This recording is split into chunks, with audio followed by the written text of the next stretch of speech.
महायुतीच्या सरकारची सर्वात महत्त्वाकांक्षी योजना म्हणजे मुख्यमंत्री माझी लाडकी बहीण योजना।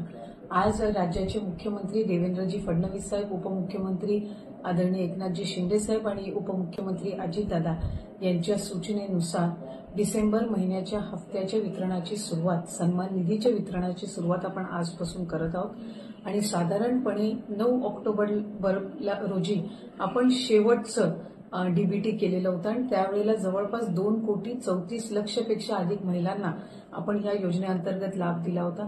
आज डिसेंबर महिन्याचा हप्ता वितरित करत असताना यामध्ये 2,34,00,000 महिलांचा समावेश तर आहेच, पण ज्या महिलांना आधार सीडिंगमुळे लाभापासून वंचित राहावं लागत होतं त्याच्यातल्या सुद्धा ज्यांची आधार सीडिंग झालेली आहे त्या लाभार्थ्यांना सुद्धा आज आपण लाभाच्या वितरणाची सुरुवात सन्मान निधीची करत आहोत आणि साधारणपणे 2,34,00,000 आणि आधार सीडिंग झालेल्या ज्या लाभार्थी असतील त्यांना लाभ वितरणाची सुरुवात आजपासून होत असताना येत्या 4 ते 5 दिवसांमध्ये टप्प्याटप्प्याने आपण या लाभाचं वितरण करणार आहोत। आज साधारणपणे आधार सीडिंग झालेल्या नव्याने झालेल्यापैकी 12 लाखापेक्षा अधिक महिलांना आपण लाभ वितरणची सुरुवात केलेली आहे।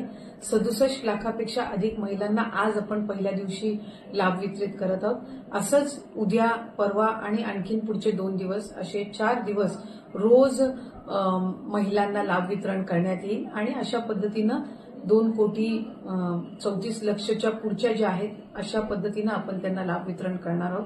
त्यामुळे अधिकाधिक महिलांना हा जो सन्मान निधी आहे तो येत्या 3-4 दिवसाच्या कालावधीतच पोहोचणार आहे। माझी सर्व माता भगिनींना मनापासूनची विनंती आहे की आपल्याला लाडकी बहीण योजनेचा लाभ राज्याचे हे 3 लाडके भाऊंच्या माध्यमातून मिळतच आहे, पण याचा आपल्या पुढच्या ज्या उद्योगधंद्यांसाठी असेल, आपल्या वैयक्तिक जीवनामध्ये आरोग्यासाठी असेल, आपल्या कुटुंबासाठी असेल, स्वतःसाठी याचा निश्चितपणाने आपण योग्य तो वापर करावा। आपल्या सगळ्या जणींना नवीन वर्षाच्या सुद्धा मी मनापासूनच्या शुभेच्छा देते। धन्यवाद।